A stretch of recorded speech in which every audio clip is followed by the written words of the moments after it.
Hello, excuse me.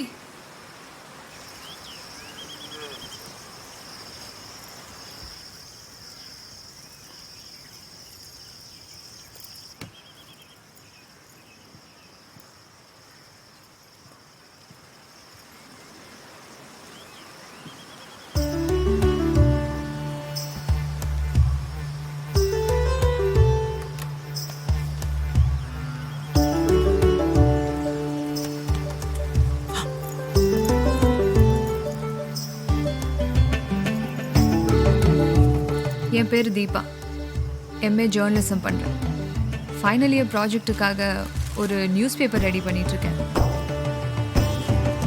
அதுக்காக தான் உங்களை ஃபோட்டோ எடுத்தேன். இளவரசன் ஃபார்ம் ஹவுஸ் இருக்குல்ல, அதை கடந்து தான் டெய்லி வீட்டுக்கே வரீங்க. ஆனால் நீங்கள் என்னை பார்த்துருக்க மாட்டீங்க. ஏன்னா